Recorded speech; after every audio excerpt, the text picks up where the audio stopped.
A federal judge has agreed to review 30 Fusion GPS emails. That decision came during a hearing in a case against former Hillary Clinton campaign lawyer Michael Sussman, whose trial will start later this month. Fusion GPS, of course, is that firm hired by the Clinton campaign to dig up Oppo research on President Trump, and they are the ones who commissioned the infamous and debunked Steele dossier.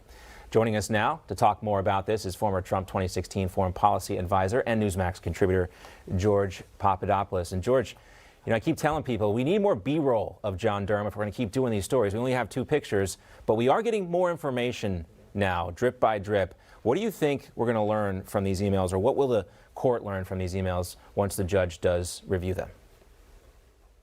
Well, it's incredible that we only do have this limited B-roll, because you have actually been one of the few people who have been following this story from the beginning, and we still have not seen a third picture of John Durham. So it's pretty incredible how secretive this entire investigation really is. But what I think is really going on here, when you look at the big picture, is if you're Hillary Clinton, the Democrat Party, and their allies in the mainstream media today, then you're certainly dreading this upcoming trial of Hillary Clinton's top campaign lawyer, Michael Sussman. Michael Sussman was charged with making a false statement to the FBI regarding if he was indeed representing the Clinton campaign when he was spreading unfounded and salacious rumors about Donald Trump and Alpha Bank, which was this Russian bank that apparently was connected to Trump Tower server.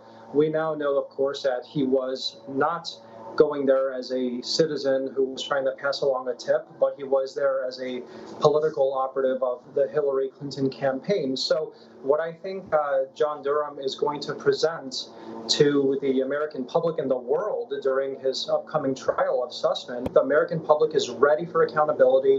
They want to see what John Durham has come and discovered after 2 years, and I think this is going to be one of the major developments leading up to the midterms that really can rock things up. We're interested in this story because, again, it seems like no one else on the planet could get this type of access to the FBI to plant these seeds and say, well, maybe it's just a rumor at this point, but it's certainly something that you guys should be looking forward to. And then we can see the FBI leak that information to the press. The whole thing gets spun out of control. But it really appears to be just a simple thing. Oppo research that was used to give to the FBI that went way, way too far.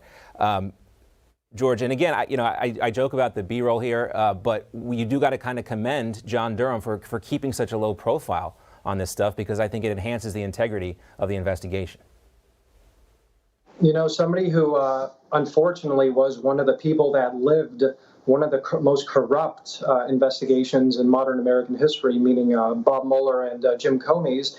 What John Durham is doing is diametrically opposed to what those 2 individuals were doing. Yep. And what Jim Comey and Mueller were really doing, as we now know, based on John Durham's own filings in federal court, was leaking fake information to a friendly media to distort the image of not only a rival presidential campaign, but of course a sitting president, which, as we know, looking back on the situation, it handcuffed President Trump from governing the country properly. He did an outstanding job based on all of what, of course, was thrown his way, and it really distorted the American public's view of him for absolutely no reason except what looks to be tantamount to illegal activity, illegal leaking, and that's why I think John Durham now is trying to put together this grand mosaic of facts. He's really trying to connect all of the dots. This wasn't, of course, the first indictment.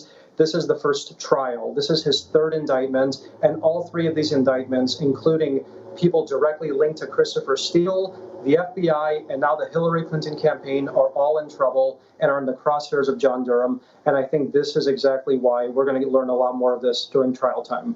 For all those breadcrumbs, he's doing that, going to lead us to who knows where, but we'll see when this trial gets started this month. Great to see you as always, George Papadopoulos. Talk to you soon. Thank you, John. Hey, I'm Rob Finnerty. Thanks for watching. If you enjoyed this video, please join the conversation in the comments below. Don't forget to subscribe, too.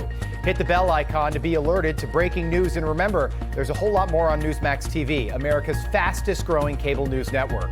Newsmax TV, where real news for real people.